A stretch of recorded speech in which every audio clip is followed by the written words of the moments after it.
റോഡരികിൽ ചിത്രം വരച്ചുകൊണ്ടിരിക്കുന്ന പെൺകുട്ടിയെ കണ്ടിട്ട് യുവാവിനെ തലേ രാത്രിയിൽ തന്നോടൊപ്പം സമയം ചെലവഴിച്ച് മന്ദബുദ്ധിയായ പെൺകുട്ടിയാണ് അതെന്ന് അയാൾക്ക് മനസ്സിലാവുന്നു. ആ യുവാവ് തന്നെ ഓർമ്മയുണ്ടോ എന്ന് ചോദിച്ചു.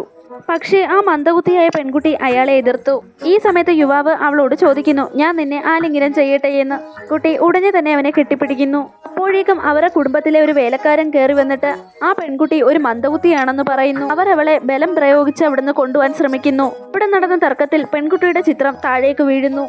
ആ ചിത്രം കണ്ടപ്പോൾ അത് താൻ ഏറ്റവും അധികം ഇഷ്ടപ്പെട്ടിരുന്ന കലാകാരന്റെ ചിത്രം പോലെ സാമ്യമുള്ളതാണെന്ന് അയാൾക്ക് മനസ്സിലാവുന്നു. അടുത്ത നിമിഷം വീണ്ടും ആ വേലക്കാരൻ പെൺകുട്ടിയെ അവിടെ നിന്ന് കൊണ്ടുപോകാൻ ശ്രമിക്കുന്നു. പക്ഷെ ആ മനുഷ്യൻ അവരെ എതിർത്ത് ആ പെൺകുട്ടിയെ എടുത്തുകൊണ്ട് അവിടെ നിന്ന് പോകുന്നു. പെൺകുട്ടി അവരെ നോക്കി ഒന്ന് ഗാഢമായി പുഞ്ചിരിച്ചു. അവളുടെ മുത്തശ്ശൻ അവൾക്ക് സ്വത്ത് നൽകുന്നതിന് ഒരു വിൽപത്രം ഉപേക്ഷിച്ചിരുന്നു.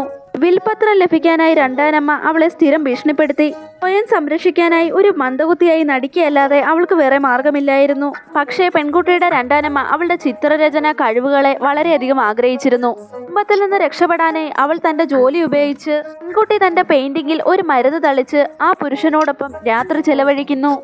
ആ മനുഷ്യനൊരു വിഡ്ഢിയായി തന്നെ പ്രണയിക്കുമെന്ന് ആ പെൺകുട്ടി വിധിയിരുത്തി. യഥാർത്ഥത്തിൽ ആ യുവാവിന് അവളിൽ വലിയ താല്പര്യമുണ്ടായിരുന്നു. അവൻ അവളെ തിരികെ അവളുടെ മുറിയിലേക്ക് തന്നെ കൊണ്ടുപോയി. അവളുടെ മുറി വൃത്തികെട്ടതും അലങ്കോലമാണെന്നും കണ്ടപ്പോൾ അവളുടെ ജീവിതം നല്ല രീതിയിലല്ല മുന്നോട്ട് പോകുന്നതെന്ന് അവന് മനസ്സിലാവുന്നു. മന്ദബുദ്ധിയായ ഒരു പെൺകുട്ടിക്ക് എങ്ങനെ വരയ്ക്കാൻ കഴിയുമെന്ന് അയാൾ സംശയത്തോടെ ചോദിക്കുന്നു. രണ്ടാനമ്മയുടെ മകളാവട്ടെ താൻ വരയ്ക്കുന്നത് കണ്ടിട്ട് അവൾ അതുപോലെ അനുകരിക്കുന്നതാണെന്ന് പറയുന്നു. യുവാവ് ആ മുറി വിട്ടു പോയപ്പോൾ രണ്ടാനമ്മയുടെ മകളാവട്ടെ അവളെ തള്ളിയിട്ടിട്ട് അവളെ ഭീഷണിപ്പെടുത്തുന്നു. ഒരു മന്ദബുദ്ധിയാണെന്ന് പറഞ്ഞ് അവളെ അവഹേളിക്കുന്നു. അതിനുശേഷം അവരവിടെ നിന്ന് പോകുന്നു. അവൾ അവിടെ നിന്ന് പോയപ്പോൾ പെൺകുട്ടി ഒരു ക്രൂരമായ നോട്ടം കാണിക്കുന്നു. പ്രതികാരത്തിനായി പുരുഷന്റെ ശക്തി ഉപയോഗിക്കാൻ അവൾ ആഗ്രഹിച്ചു.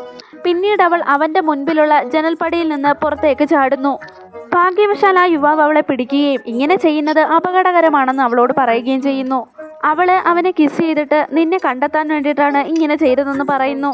മന്ദബുദ്ധിയായ പെൺകുട്ടിയെ സംരക്ഷിക്കാനായി വീണ്ടും അവളെ അയാൾ അവളുടെ മുറിയിലേക്ക് കൊണ്ടുവരുന്നു. അവളെ സംരക്ഷിക്കാനായി യുവാവ് രാത്രി മുഴുവൻ അവിടെ തങ്ങിയിരുന്നു. അവൻ വരുന്ന സമയം നോക്കി പെൺകുട്ടി പെയിന്റിൽ എന്തോ മരുന്ന് ചേർക്കുന്നു. അത് മണത്ത ഉടനെ തന്നെ യുവാവിന് തലകറക്കം അനുഭവപ്പെട്ടു. അങ്ങനെ അവനോട് അടുത്തിടപഴകാനുള്ള അവസരം അവൾ കണ്ടെത്തുന്നു. അങ്ങനെ അയാൾ ആ പെൺകുട്ടിയുമായി പൂർണ്ണമായി പ്രണയത്തിലായിരുന്നു. അയാൾ അവിടെ നിന്ന് പോകാനൊരുങ്ങിയപ്പോൾ പെൺകുട്ടി അയാളുടെ കാറിന്റെ പുറകിൽ ഓടുന്നു.